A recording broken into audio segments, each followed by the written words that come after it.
As observed from the top of a 75-meter high lighthouse from the sea level, the angles of depression of two ships are 30 degree and 45 degree.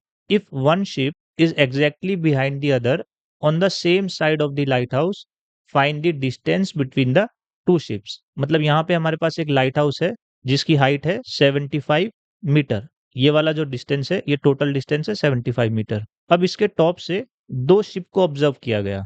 वो दोनों की दोनों ship same side में है, मतलब दोनों ship या तो लेफ्ट साइड में है लाइट हाउस के या तो राइट साइड में है। तो हम लेफ्ट साइड में बना लेते हैं। सपोज यहाँ पे एक शिप है और यहाँ पे दूसरा शिप। तो जब इसके टॉप से दोनों शिप को देखा गया, एक शिप का एंगल ऑफ डिप्रेशन है 30 डिग्री एंड सेकंड शिप का एंगल ऑफ डिप्रेशन है 45 डिग्री। तो इनमें से कौन सा 30 होगा और कौन सा 45 डिग्री? जो बड़ा वाला एंगल है वो 45 होगा। मतलब ये वाला जो एंगल है, टोटल एंगल बड़ा वाला, ये है 45 डिग्री। और ये जो छोटा वाला एंगल है ये कितना है? 30 डिग्री। ठीक है। अब अगर ये 30 डिग्री है तो ये एंगल भी कितना होगा?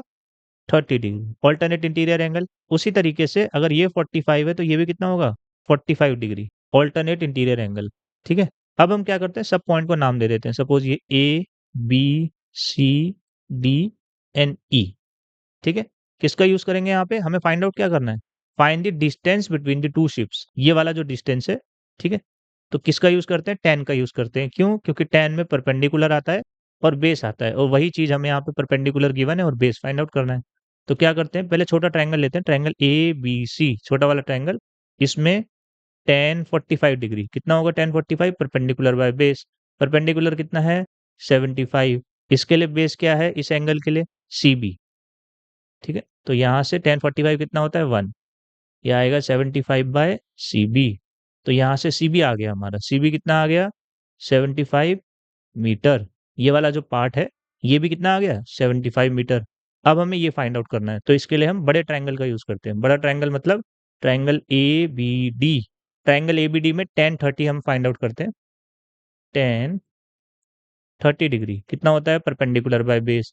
परपेंडिकुलर कितना है इसके लिए? सेम है 75। बेस कितना है? पूरा बड़ा वाला बेस डी बी। ठीक है। tan 30 कितना होता है?